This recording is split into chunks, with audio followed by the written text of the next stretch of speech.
Blog Talk Radio.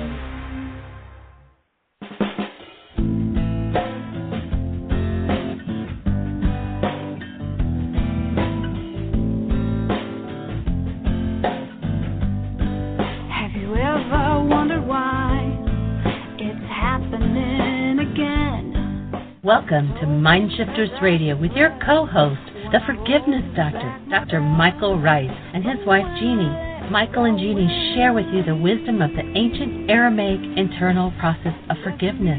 They offer tools and support 5 days a week. They will support you in building a solid foundation within yourself to live in pure love. In Aramaic, Rachma. Michael is the author of So Why Is This Happening to Me Again? For more information on Michael and Jeanie, please visit www.whyagain.com. And now your co-host, the Forgiveness Doctor, Dr. Michael and Jeanie Ryce.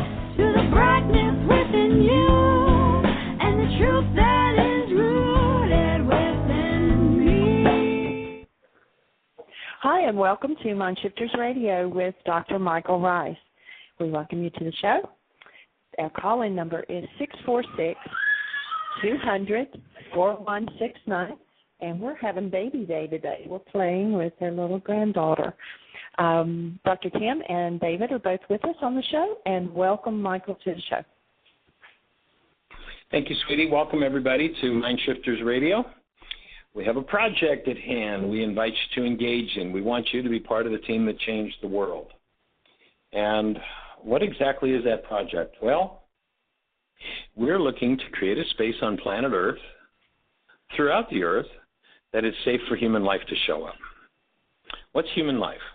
Well, if you hold a newborn child, you know exactly what human life is. You know exactly how you, as a human, are designed to live. When, because of the stresses and strains of our lives, we give up our humanness, we take on the purposes of the world, and we stop expressing as that awesome presence of love that we're designed to express as. And we buy into a world that says hostility and fear is the game, and my purpose is to get stuff, to protect myself, to be safe, to control others, and on go the list of things of the world. What if the sole purpose of you as a human being is to experience and express awesome active presence of love that you are? If you can conceive of that as a possibility, then you want to be on our team. And what's the solution? How do we resolve? There's so much rage and grief and fear and pain in the world. How do you resolve that? How do we get ahead of that one? Well, there's an awesomely powerful piece of technology that comes out of the ancient Aramaic language. 2,000 years ago, there was a man who taught a tool called forgiveness. Unfortunately, the tool was turned backward, and it was made into something that we do to another or for another, instead of something that empowers us to go inside of ourselves and change what's happening inside of us. So if your mind is producing some form of hostility or fear, it is not somebody else's fault. It's not somebody else's responsibility. It's not somebody else's problem. It's your own. And so when you recognize that, you realize that when, as Dr. Tim says, the alarm goes off, and maybe we'll get him to say in his own words in just a minute what that alarm is about and the insanity of how most people have been trained to use it. But when the alarm goes off, you're being shown that there's something inside of you that needs to be removed. In the ancient Aramaic language, you'd be handed a tool called forgiveness. You'd go inside yourself, and you would delete the very capacity for any form of hostility or fear. So that's what we're here to support ourselves in learning, to support you in learning. If the conversation sounds like a strange one or one that's a little out of whack, or how could you possibly do that, then we invite you to go to our website, www.whyagain.org. The new website, the .org website, just went live a few days ago. And there's still some links that need to be fixed and things we're working on.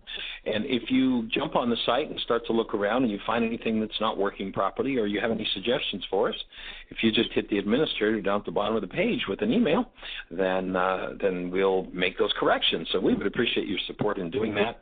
And if you listen to radio shows from the archives and there's a show that is not titled or described, if you wouldn't mind, as you listen to it, just writing a few words, a description of what that show meant to you, what it was about for you, then we'll put that on the descriptor for the show, and then folks will be able to get a little better sense of what that show is about. And so the forgiveness process, if you go on to whyagain.org, in the upper left-hand corner, it's in the whole place, you'll see a blue link that says Start Here. And that's what we want you to do, is to start with that link. It'll take you right into the forgiveness process. There's an explanation of which worksheets to use, how to use them. There are several radio shows that walk you through the whole forgiveness process. And so jump on the website, whyagain.org. Start Here is the link in the upper left-hand corner. It'll give you the whole story. And Dr. Tim, would you like to share with us the whole story about the alarm system that happens internally, the hostility and fear game that we've been taught to subvert? I'd be happy to. Cool. I love the way you put that one together. I definitely use it with folks now. It's so perfectly on target.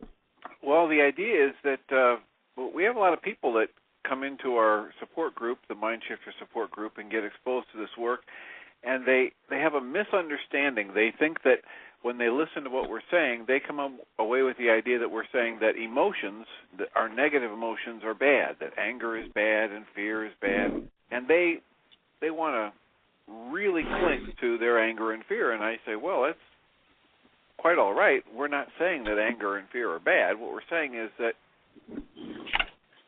the Creator gave us this very powerful tool, and it's an internal alarm system that lets us know when something's wrong.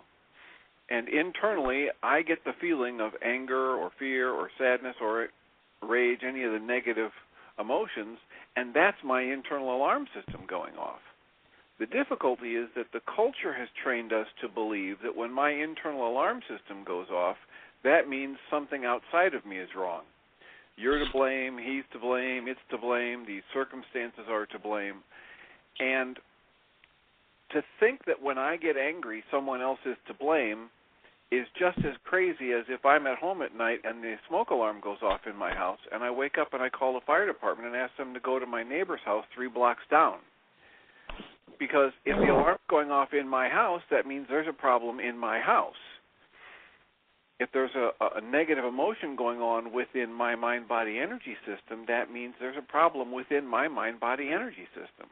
And it's a very powerful gift from the Creator. It's a very powerful tool. It lets me know immediately when I'm doing something wrong with my thought, or when an ancient pain or fear that's been stored in my energy system from past generations has become activated. And it alerts me to the fact that I have a destructive energy within me that I've been denying and suppressing and adding energy into it and hiding it from myself, and it's basically tearing me apart from the inside out. And now, because of this pain, anger, fear, sadness, I'm aware of it, and when I have the proper understanding of what it's there for and the tools, I can begin to remove it. And as I remove it, I move toward that wonderful description that you just gave in your opening, which is to be able to be consciously aware of my connection to my source as that energy of love, as the energy of creation. Absolutely. And when we take the alarm system or the alarm going off and, the corollary of sending somebody to your neighbor's house when the smoke alarm goes off in your house is that you enter into a conversation about somebody else. So if I have an alarm go off in me, rage, grief, pain, hate, fear, anger, vengeance, sadness, there's an energy in me that doesn't belong in me. That alarm is warning me that there's an energy in me.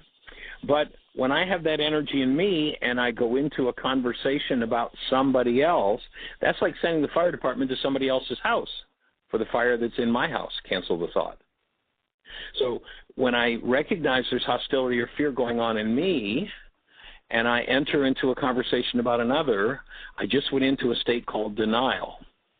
And you can go all the way back 2,000 years ago in the ancient scriptures, and they were warning people about denial. Come out of your denial. Denial happens when I'm in some sort of pain, that is, I have a problem going on inside of me, and I talk about somebody else. And what the effect of that is that when I talk about somebody else, when there's something going on inside of me, I dissociate from that which is going on inside of me. And that which I dissociate from is now no longer mine to change. I cannot access what I've dissociated from. And I believe all of the hallucinations that show me that it's my neighbor that has a problem. The signal that your mind is living in hallucination is you have some form of internalized pain or trauma going on, and your mind's showing you pictures of somebody else being the problem. That's the result of this denial and dissociation, because what we dissociate from literally becomes a signal that we send out to all the world. Somebody responds to the signal and plays it out for us, and then we make pictures of them out of our dissociated content, and they show up in our minds with our problem attached, and we're sure it's their problem. But you'll notice that if you've been through a particular problem 87 different times with 42 different people, you are the only one that was there every time. That alarm is about you. It's not about them. And you know, puking all over somebody else, blaming somebody else, trying to change somebody else doesn't change the problem that's going on inside of you. Forgiveness, however, does. Now, people who live in that state of denial and dissociation, one of the biggest addictions is trying to figure out how to get them to change so I don't get to experience this pain anymore. And that literally becomes an addiction. And the addiction is I live in blockage of truth. I manage my stress by blocking the truth that my alarm is about me.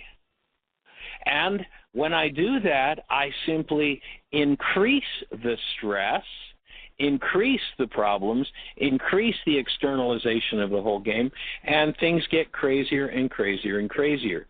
What if, instead of finding somebody else to blame for your pain, instead of having a life that's about getting more stuff, instead of being in control of people or circumstances or things, instead of if I only had enough money, power, sex, whatever it is, what if instead of all of that, you discovered that your only purpose was to experience yourself as this awesome presence of love you were designed to experience yourself as, and to express that love in the world? How different would your life and your world be? My offering to you is that's your primary purpose.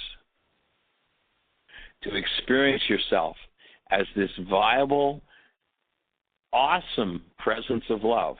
Anytime you forget who you are, just go back and remember holding the newborn child. You know exactly who you are, and we know who you are, and we're here to support you in experiencing yourself as who you are. So that's our project together, and we haven't heard from David yet. David, how are you this afternoon, sir? Do you have anything to share with us?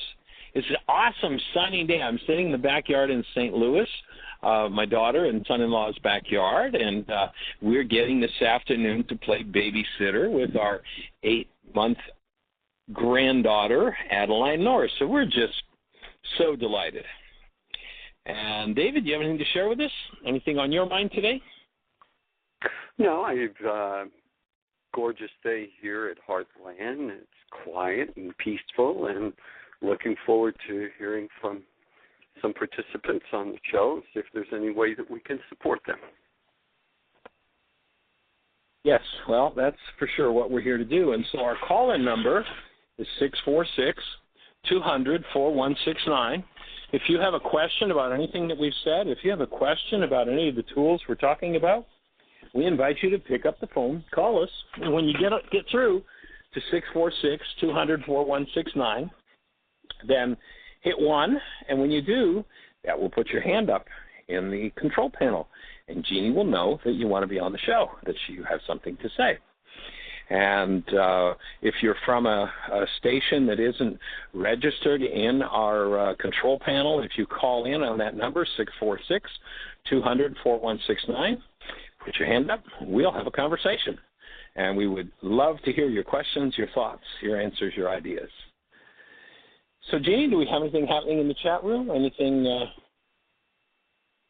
Any callers on the line? We do have one caller on the line. It's area code 847. You're on the air. Hi, Michael. It's Carrie Lee. Well, hey there, young lady. It's good to hear your voice. How are you? Hi, good. I'm very good. Thank you. Wonderful. How are things in the big city of Chicago? Yeah, lots of things happening these days. We have hiatus for our group, and it looks like it might be reforming and coming together again, which is very exciting. Fabulous. I heard David's moving west. Yes, he's moved today, actually. He's left to go to San Diego. Oh, really? So, I haven't talked with him. I need to give him a call. Has he got something wonderful happening out there in the way of job opportunities? Or? Well, I think it's more in the form of a new woman. He's got a lady in his life. Fabulous. Yes, he's got this fabulous relationship that's working really well for him. And cool. He has a couple of people who have said, yeah, Dave, anytime, we'd love you to work with us. So I think he's got some jobs on offer, but he's also going to take a couple months and go to Australia to do a third eye meditation training, I think. Oh, fabulous. Well, I'll have to make sure to give him a call before he goes and say hello. I actually just emailed him this morning, but I do need to give him a call. Yeah, he'd love that. He would really like that. So lots of change here, and I have some new work as well. I'm teaching at a local community college and teaching a couple of new courses, so I'm just like, woo, this is what I asked for. More work. Fabulous. Very cool. Well, you sound like there might be a little bit of a stress in that, is there? Yeah, there's a little stress. It starts tomorrow, my first class, and I just found out last Friday what I was teaching. So, oh, really? What are you teaching? I'm teaching a course in ecosystem restoration with a focus on the Great Lakes. Oh, so, very cool. Yeah, that's my work is restoring ecosystems and, things like prairies and wetlands and woodlands and that kind of thing. So, and I've done a lot of Great Lakes work, too, in my previous job, so it's an ideal fit for me. Really cool. ideal. Well, have you seen Tony's book on the Get Green, Go Green Eco Diet? I bought it last time I was down there at your intensive when I was there. Yes, I do have that book. And in fact, I stopped my juicing to make a call to talk to you. I'm in the middle of juicing, so yeah.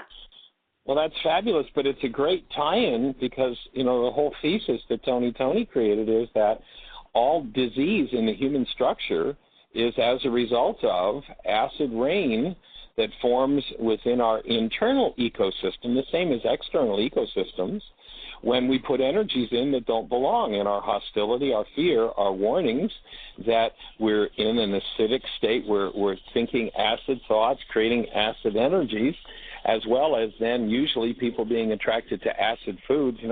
I remember back in the 70s when Time magazine made the big announcement that Lake Erie was dead, and then the discovery was that Lake Erie was dead because of excessive phosphoric acid, which when fluids become acidic, it drives oxygen out, and the fish couldn't live in it, so Lake Erie was officially pronounced dead, and then in came the weeds and the fungus that started to grow in the lake and take it over because they thrive in low oxygen environments. And exactly the same thing happens. You look around and you hear about so many people who have candida, which is exactly what happened to Lake Erie when they pronounced it dead. And it's kind of interesting. One of the rules that was passed in the culture when they discovered that it was a result of phosphoric acid was that it was made illegal to put phosphoric acid into detergents. You might remember that they used to be phosphorus-based, and not anymore. In fact, you get put in jail if you put phosphoric acid into a detergent and sell it to somebody now.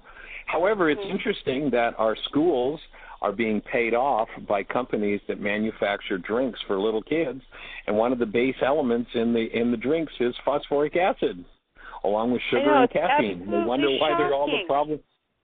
It's insane, but it's the same. I mean, you're working on the same project from the other end, and when people get a view of that, I think it's powerful to be able to see that parallel, and that the internal process of forgiveness is about cleaning up the ecosystem, the same as what you're doing with the physical world.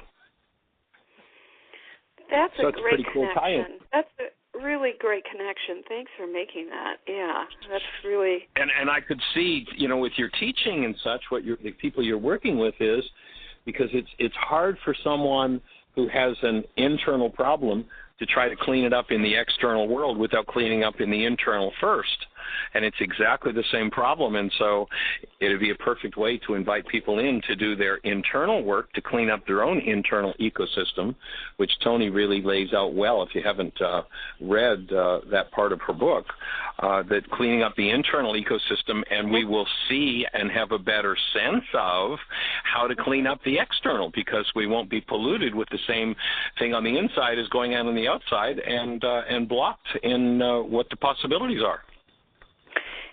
That's so true. And one of the things that really frustrates me about some people who do ecosystem restoration in the world is that they're always just trying to put little Band-Aids on it rather than, trying to go to the source and understanding what's going on in a whole systems-wide approach. So.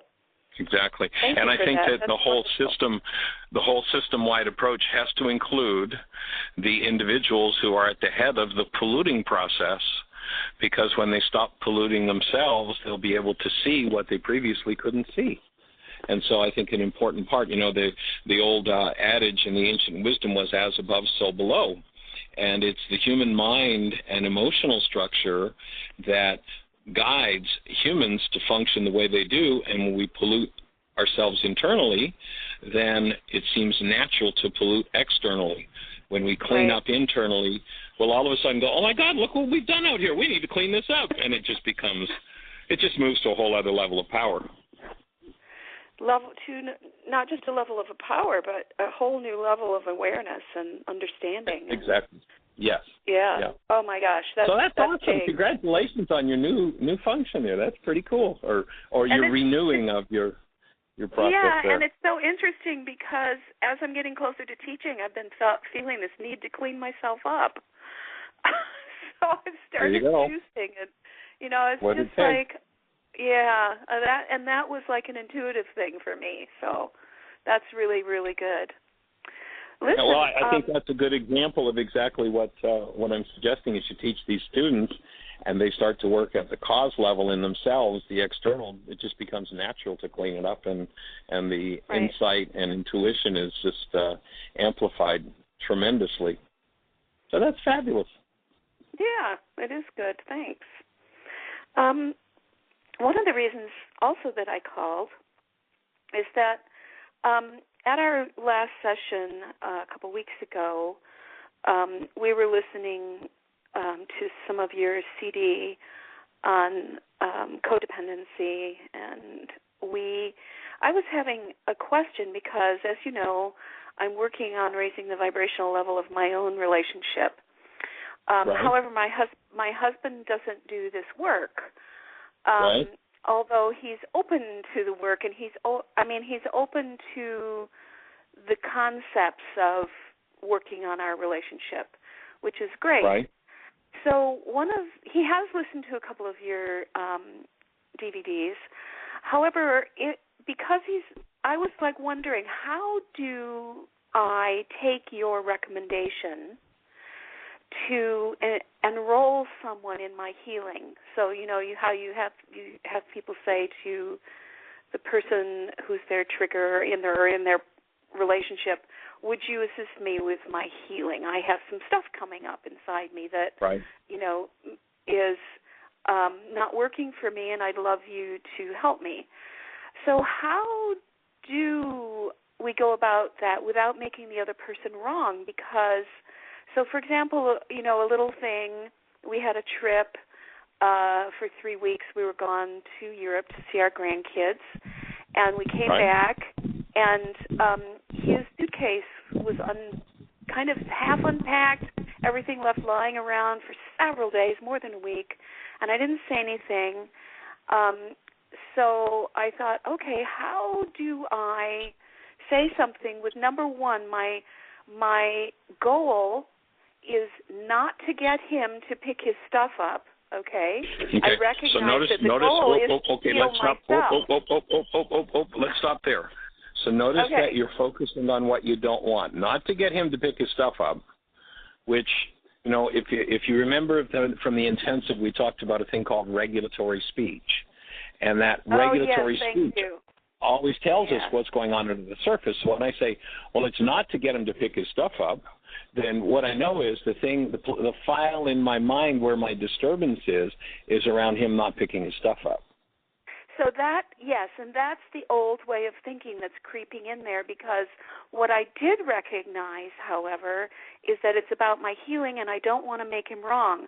So if there's any hint in there of the old way of thinking of you need to pick up your stuff, then it's going to come across as you're wrong. Pardon? No, he's wrong. Your communication, what your unconscious is telling me through your speech right now is I want him to pick his stuff up, and I'm in denial of it, and he's wrong. He's the bad guy here. Yeah, okay, I see. He's the problem in my life, you see. Right.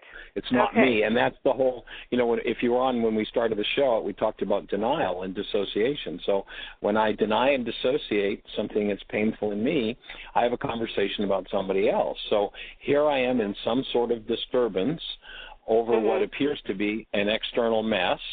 I look at the mess and I say, well, I don't want to make you wrong for having the mess and, not packing your suitcase up or putting your things away, but, I'm really disturbed. And so I just communicated what's wrong with him in that communication. I know. So that becomes projection. So remember that, and it's in, let's see, I don't remember exactly, but there's a story where Yeshua is invited to dinner by a Pharisee, and he goes to dinner and he doesn't wash his hands. And the Pharisee is just aghast that he would sit down and have dinner and not wash his hands. So to the Pharisee, the problem is not washing your hands. And then Yeshua says, yes, and you Pharisees, you make sure that the outside of the cup and the platter is clean and spotless, but in the inside you're filled with hostility and fear. So when something in the external world triggers some sort of internal trauma or pain, if I keep my conversation and my focus on the external world, I'm in denial and dissociation. When I shift to, here's something on the outside that I'm saying is the cause of my disturbance and upset, I think I'll go in the inside and clean up my hostility and fear first. Before I even talk to him. Before I even talk to him. Or I might enlist him. I might, use responsibility communication. You might want to watch the communication, did you hear what I think I said video as your next project. And my conversation might sound like this. When we got home from that trip and your suitcase was half unpacked and is still sitting there 4 days later, my mind wants to tell me that that's a problem. And I realize that your suitcase being unpacked is the problem, and what my mind perceives as messy is where the problem is. And I realize that when I confront an external mess, that maybe I'm upset because it's a reflection of an internal mess that I have. Yes. And so what I would really love support in doing is cleaning up my internal mess. Do you have any observations around this or any ideas on how you could think to support me in cleaning up my internal mess? So there's several ways that can go. Yes. You know, well, one of the things when you use somebody, responsibility communication, one of the things that often happens when you utilize that tool is sometimes, and cancel this out because, as you say, your husband is moving in the direction of really supporting you, but sometimes it might look like, well, I'm really glad you're upset. That was exactly my intention, and that's cool. I'm delighted.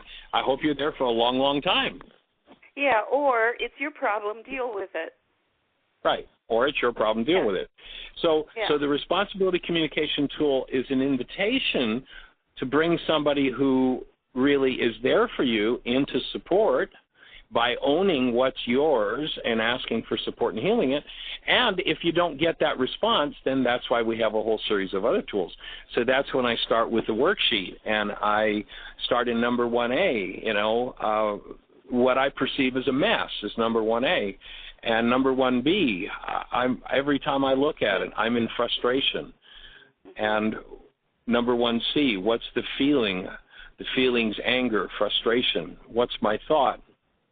Whatever the thought is beneath it. What's my goal? Well, I just want him to keep the place spotless so that I don't have to look at my internal messes. So do I do the worksheet process in my head as a conversation with him? I mean, when you say, will you assist me with this, how do I do that conversation? Well, I might have a conversation just like the one I just had and then ask if he'd be willing to sit and hold the space and walk you through a worksheet. And you got the pencil and paper in hand, and you're walking through it. So here's what my mind is telling me is the problem, your mess. Mm-hmm. And so what's the situation? The suitcase is unpacked and things look messy. What's my feeling? Anger. What's my thought? He doesn't care enough about me to clean up his messes. Mm-hmm. What's my goal? I want him to care about me. Mm-hmm. I cancel that goal. Now I get into the file in my mind about how people care about me and how I demand that they show they care about me. Mm-hmm. And I get to clean up that part of my mind. And if he's there holding the space, if he's willing to step into that, then he's going to get to see a part of your mind at the same time as you do that you've been dissociated from. And it's a powerful place for somebody to gather compassion for another when they see that opening up, especially when they see that the individual themselves was not aware of what's at the root of what's going on. Mm-hmm. And, it might be, what you might uncover in that file is being 3 years of age, and mom was so fastidious that everything had to be put in its place, and a 3-year-old didn't know or didn't care about everything being put in its place. And so maybe got a whipping for, leaving one of the toys out, or punished for not putting all the toys back exactly the way the adult wanted them. That might be where the pain is that creates the dissociation that I don't want to deal with this. I don't want to look at that. And as you're able to open that up and see what's there, then you can process through that. And then you step into a new level of awareness internally and externally. Mm-hmm. Does that make sense? There's also, too, another piece that kind of sprang into my head when you were kind of getting to that, and it's like I need to then take a look at how I disrespect myself. Yes. On a lot of levels. So I need to own that whole disrespect idea. Absolutely. It's all smoke and mirrors. Yeah, on some other level.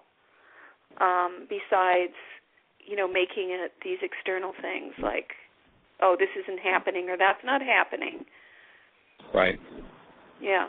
Exactly. And I hear you, when you say, gee, I took an intermission from juicing to do this, that you are stepping into more respect and more caring for yourself by eating properly and taking care of yourself. That's fabulous and awesome. And that means you might be getting closer to finding another part of your mind that you weren't aware of that needs to surface and heal. And this is all part of the dynamic of it. There's a thing we talk about called the Hydra effect. And if you remember in Greek mythology, there was this creature called the Hydra, and when you cut off her head, several other heads appeared. And so as you take the core of one of these issues, you'll find underneath it there maybe are several different issues and many different worksheets that will take you into all the parts of your mind that contribute to this upset around what you experience as an external mess. So the benefit, because I've just been doing the worksheets on my own, and the benefit of engaging Jim or someone close to you or in this process is that they begin to see a deeper level of what's going on, and then maybe perhaps start seeing how this might work for them too. I don't know, but at least you might understand at a different level. Yeah, I think it's very inspiring for someone who has no idea about going up in and cleaning up internal dynamics and have no interest whatsoever in doing it because there's so much trauma in there that who wants to go? Hey, I put a lid on that a long time ago. It doesn't bother me. It's out of sight, out of mind. And no idea that the aches and pains of so-called aging are made of that stuff. No idea that the rage, the fear, the grief around this issue or that is made up of everything that's hidden. So just the opportunity to observe how a simple thing like canceling a goal can put you in touch with, take you from you don't respect me to, oh my God, I haven't been respecting myself, and here's how I've done it. That can be very inspiring because all of a sudden somebody sees, this isn't just mumbo jumbo. This stuff actually works. This takes you into healing and cleaning up parts of yourself that, gee, I wasn't even aware were there. How powerful is that? Yes, I see that. So I guess what's been holding me back and what's been keeping me just doing this by myself, kind of hiding my worksheets, and all of that is fear, that maybe I need to do a worksheet on that too. What's the fear behind, opening up that part of myself? Sometimes I think, it's because I don't want him to perceive that maybe I'm making him wrong or something because I don't know that I was there yet, about not one. Intellectually making somebody wrong, is there, but the old stuff, like you pointed out to me with the language, it's still there, kind of hanging on. So I almost felt that by doing that process, it might make things worse somehow. Right. Well, one of the things that you can distinguish, and again, if you listen to that, the communication, did you hear what I think I said, DVD? As you listen to that, you distinguish between healing and problem solving. And the tendency, because most of us have always been in a state of denial and dissociation, the tendency is to always want somebody else to change so I don't have to deal with what's inside of me. And so that becomes problem solving. If you just pack the suitcase up, put that stuff away, then everything would be fine. Well, everything wouldn't be fine. My internal disease process and how I don't take care of me would still carry on. And I would have just avoided it one more time. So there's a distinction between the process of problem solving and the problem of healing. And so to make it clear, Jim, my mind could easily tell me that all this upset and all this frustration I have about that stuff laying around is all about you and you're the problem and you're wrong. And I just want to be really clear that I recognize that was perhaps my old way of doing things, and I recognize that that's just not true. And I realize that that's a trigger for something inside of me, and I'm ready to clean up what's inside of me. And as you model that, and he witnesses the changes, he witnesses you getting in touch with things, and then sees the behavior changes that come from it, chances are, especially if he's expressed, which you say he has, some interest in supporting you, he's going to go, that's pretty cool. Is that how that works? Well, I realize I've got some stuff I haven't wanted to get in touch with too, but it's that safe and it's that easy, and we can start eliminating the challenges between us and have a closer, more connected, more awesome relationship. Hey, let's go for it. Mm-hmm. And so chances are he'll be inspired. And so if you make it clear that, yes, I can see that my old mind would have been making you the problem, and I just want to be really clear that this isn't about what you do. That's a trigger, and I realize I have an internal problem, and that's my frustration, my anger about what I perceive to be messes. And so what I'm really looking for support for is healing. And remember, and notice that step in the responsibility communication. And for anybody who goes into the download worksheets or the start here and download worksheet section, you'll see there's a link for communication. Did you hear what I think I said? Called communication rules. If you look at that link, one of the steps is I make a request, and my request relates to healing my issue, not to changing you. Now, when you go down to step 7, if problem solving is important and necessary, then sure, go and do the problem solving. But what most of the world is tied up in, as you said earlier, is the Band-Aid game. Well, we have an ecological problem, so let's put a Band-Aid over here. We've solved the problem. We haven't healed anything, haven't done anything about the root of it, but we solved the problem. And most of the world is stuck in problem solving, and the problem solving always has an external focus. Like, I'm sending the fire trucks to your house because the alarm's going off inside of me. Where the reversal takes place, and this will probably empower you on a whole other level in your work in the ecological world and changing those dynamics around the Great Lakes, which is awesome. That's my original home, is up in the Great Lakes. So, you'll be empowered in a whole new way to be able to recognize, all right, so we could do a Band-Aid solution here, and or we could look deeper and look at the problem. Maybe a whole classroom who have all these ideas about all the Band-Aids they could use. You could sit them down and walk them through a worksheet on why they're disturbed and upset about what's happening with the Great Lakes. And as they get in touch with and clean up their rage at this authority and their sadness about this mess and whatever's going on, you'll have a whole classroom of people who are open on a whole new level to their intuition and the ability to look at healing what's happening with the Great Lakes rather than problem solving what's happening with the Great Lakes. The money is always in the problem solving.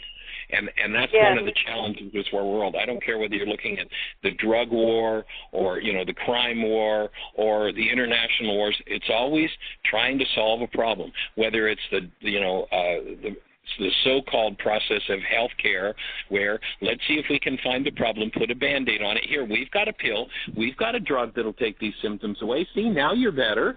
And that person's not any better at all. That person just went into a deeper level of degeneration because you had put a poison in their bodies to shut them down so that they could hide this set of symptoms from themselves.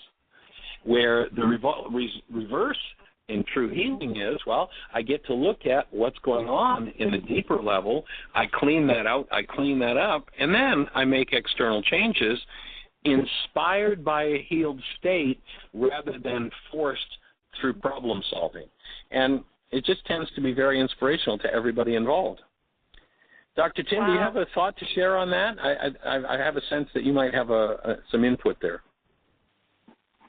Well, I love the way you're talking about getting at the cause, and it's the biggest thing in relationships from my perspective is really getting the focus off the other person and using it, rewiring my internal guidance to say every time I get angry at somebody else, I want that to be associated in my mind with turning my view inward, because if I'm feeling it, the cause of it is inside me. And no matter how much I keep focused on the outside world, I'm on a wild goose chase out there. And I love the idea that you're extending this to the class Carrie's going to be teaching. So many of the conversations we've had over the last year and a half on this internet show are about getting people to be aware of the Brzezinski movie or another upsetting piece of news and sit down and do their worksheets to dismantle the pain, the sadness, the rage within themselves so they don't just keep spilling that out into the energetic environment, which, of course, is just going to trigger more of the same. Since we have this resonance going, and resonance attracts similar energetic qualities. So in the relationship, the hardest thing for me to coach people in relationship is the hardest thing for me to do in my own relationships. Stay vigilant and recognize that every time I'm upset about somebody else or what they did or didn't do, I need to call a timeout, turn my focus on the inside, breathe, do worksheets, and dismantle the cause of my upset. And then, most often, there's very little for the other person to do. But if there is, as you're saying in the responsibility communication, finally at step 7, then we can move to problem solving. But you can't move to problem solving at any effective level if you're still operating out of pain, fear, sadness, regret, shame, guilt, because your mind is effectively turned down so low in IQ that no solution is going to be available.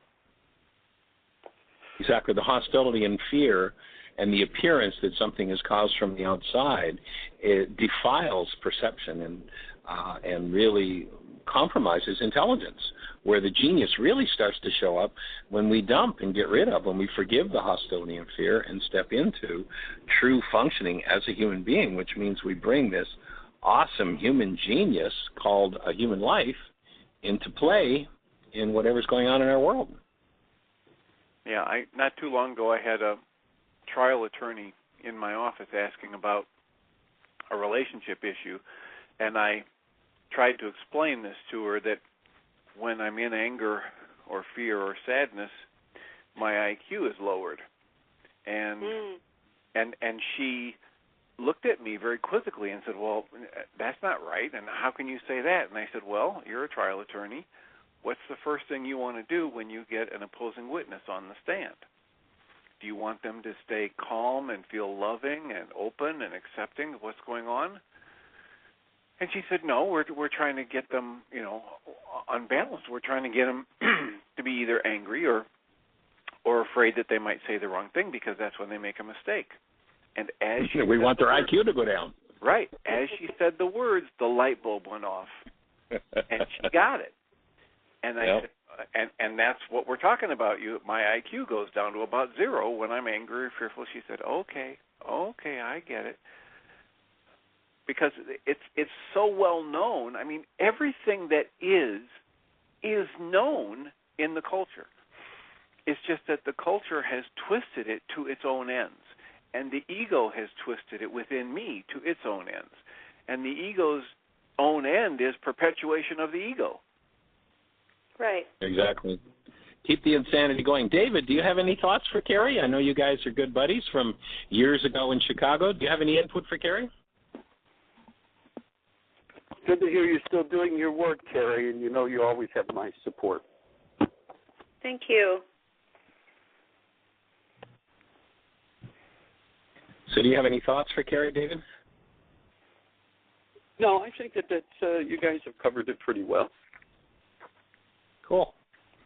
Well, Carrie, any other questions, any thoughts in how to refine and take it to the next level? And before we get off the phone, I do want to make sure to find out what the details are for the reorganized support group so we can announce that to everybody. Well, I think what I'm going to do is to try this process a couple times with my husband and see, how it goes. And then if I have any other questions, I might call in again or might chat with Dr. Tim. But I think I'm a little bit scared, and I know that it's kind of a next step for me because I need to do this. I'm feeling kind of that the two of us need to move beyond some limitations and boundaries that we've always had in our relationship. So I think this is the way for us to go. Cool. Well, I know that you are a courageous woman and that you can face and heal and drop this fear. I know that in your life you've dropped so many fears, and so this will be a barrier that will open such an awesome new space in your relationship for honest, connected communication. And, it might open some opportunities for Jim as well, feeling blamed. And, if that's what he tends to create, then chances are that's been an old dynamic that's been around in his family system for a long time. And so you'll each have the opportunity to do some work. The key becomes to remember to keep calling your human beingness, your human genius, the real source of IQ, forward into the discussion, and you'll know exactly what to do. Your intuition will tell you precisely what the next step is. And all you have to do is delete or collapse the projections from that non-being mind, or as I believe it was Emerson said, get your bloated nothingness out of the way. The old hostility and fear-based mind just needs to go. And, when two people embark on doing that together, it's a very exciting time, very exciting process. Yes, it's scary and exciting, and the potential is kind of limitless, really. I'm very excited about it. Yeah. So in terms of our class, I think one of the things that we did recognize was that Sunday evenings, a lot of people had been telling us that Sunday evenings weren't good. Now, I tend to think on some level that, if there's a commitment, people will come, and whether it's Sunday evening or Thursday evening or whatever, doesn't really matter. But I think one of the things we're thinking about is shifting the night. Now, that means that I would be co-facilitating with somebody, and she's thinking about it at the moment, and we're kind of thinking about it. So we haven't really made any decisions yet, but it looks like there's a really good possibility that we might be starting up fairly soon, within the next two or 3 weeks, getting started again. And one of the things that we really wanted to do is kind of an alternative format. Obviously, we're still going to be looking at the DVDs and having discussion and doing worksheets, but one of the things that we wanted to incorporate was sometimes, instead of doing a DVD, would be to listen to some of the archived radio shows, which are fabulous, and to then have conversations around some of those shows. Absolutely. There's a lot of fertile ground there. Yeah, they're great, and the two of us have been listening to shows. I was listening last Monday when Julio was talking about his experience. I was thinking of calling in then, but his thing was so powerful. I was just gripped by it. That was really powerful, wasn't it? Yeah, and just kind of listening to that, and so we did that once, and we found that it was really good, and so I think we're going to kind of intersperse that on some level and have discussions using those real-life situations, that come over in the radio show. So great. Fabulous. Well, keep us posted on when it's going to start, and any support we can be in developing it and putting it together. We're just delighted to be here to do that, and just keep us posted. So. Is Cindy going to co-facilitate with you? She's thinking about it. She's considering it. Oh, so, fabulous. Yeah. I'll tell you, it'll just take, I'll call Cindy and say hello. It'll just take her to a whole other level in her process. I know she's committed and she's moving, and there's nothing like the forced development of having to teach it. Yeah, I know. It's amazing, isn't it? It's like, I can't run away here. Well, and a lot of people say, well, actually teaching it has actually been what's brought me to this level now of wanting to open up to my partner and start, instead of doing the worksheets just on my own. It's like, okay, I'm ready to go to this next level. Exactly. And a lot of people say, well, I'll teach it when I'm ready. And actually it goes the other way around. When I make a commitment to do it, I'll be made ready. Yeah. And make a commitment to teach. And, and one, in order to facilitate the support group, doesn't need to know any more than one piece of information that the people who are sitting in front of them and inspire them. And that's, that's, with the intensive work you guys have done, you have a level of knowledge that 99.999% of people on the planet, including professionals in the field, don't have a clue about. So, Right. You're on and it. also, the other thing too is that, in facilitating these workshops, I've really let go a long time ago about having to, when I was doing Course in Miracles, I really let go of being the expert. I'm here with everybody else doing my work, and I think people really identify with that and appreciate that. And then I don't have to set myself up as any kind of, expert. Right. Exactly. Yeah. Exactly. Well, that's fabulous. Well, keep us posted, and we'll be all the support we can possibly be.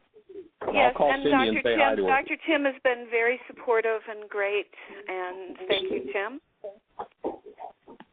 You're very welcome, and I'm looking forward to seeing how it develops. And as I said I believe I said it to you and to Cindy, I'll be happy to support you if you move the day, if you keep the same day, in any way I can to keep the momentum going there. Great. Good. Okay, thank you. Fabulous. Thank you. All right. And well, thanks for the call. Have a lovely great day questions. with your grandkids. It's in the plan. As soon as we get off the show, we're going to go play. Good. All right. Okay. Bye-bye. Bye. Take care. Blessings. Well, we're down to just a few minutes, and 765, you're on the air. Hello, Michael. This is Sunny. Well, hey there, young lady. Welcome to the show. I really don't know where to start, except for you are aware of the mercury poisoning that I've been recovering from. And I guess to be brief, I really attributed a lot of my stuff to, it's been the mercury all this time. And recently, I don't know if it is in fact the mercury, or I'm realizing that there are a lot of patterns trying to repeat themselves. And in my greatest my input in that regard would be that the mercury would exacerbate what's there, but it doesn't create something being there. So if there's hostility, fear, grief, rage, hate, vengeance, hopelessness, helplessness, mercury doesn't cause any of that. But if it's there, the mercury poisoning can make that seem unsurmountable. When you take the tool of forgiveness and you actually put the pen to the paper and you start piece by piece dismantling that hostility, fear, rage, grief, whatever it is, then what happens is that your body will become less toxic from the emotions that are there and more empowered to detox itself, to throw off. You have natural detox pathways for throwing out things like mercury. And it's the emotional traumas that tend to keep those things held in. So as you let go of the emotional traumas, then what you'll tend to find is that your detoxing will be enhanced. And so they'll go hand in hand. The physical, or so-called physical, the energetic system dynamic of some sort of so-called physical toxin is a result of, why was I drawn to that particular modality? Why did I get involved in that? Well, it was something I didn't want to deal with in my life. And so I was automatically drawn toward that, which would weaken me enough to be able to hide from myself. As I clean up what I'm hiding from myself, I'll automatically be drawn to the things that will strengthen and empower me to detox through those physiological pathways. Lots of cilantro in your diet, too. Yes, well, obviously, I have nearly fully recovered physically. I now weigh 109. I'm only about 15 to 18 pounds underweight. It had passed through leukemia. I am clear of all of that. And I didn't have a great deal of emotional trauma. I was total submission and acceptance. Everything you've ever taught me, anything any teacher has ever taught me, it was just total. We're down to about 30 seconds. We're down to about 30 seconds. So maybe we want to continue this conversation. If you want to call in early tomorrow, we can spend a little more time seeing how we can support you and bring that healing forward. In the meantime, we've got about 20 seconds. Have you been putting the pen to the paper with the worksheets? Okay. The I'm usually at my shop Tuesday through Saturday, and I would be doing just a yes or no will do. Just a yes or no will do. Have you been putting the pen to the paper? Yes. Oh, good. All right. Well, we're going to have to close the show out. Do a couple worksheets between now and tomorrow in the conversation today, and maybe if you have a chance, we can call in tomorrow and we'll carry on with the conversation and see if we can support you. And beyond that, we hold the space that everybody has the best year yet of your eternal lives. Bring a stranger with you to the show tomorrow. Thanks for being with us. Blessings. Thank you for listening to MindShifters Radio with the Forgiveness Doctor, Dr. Michael Ryce, and his wife, Jeanie, who present the internal Aramaic process of forgiveness.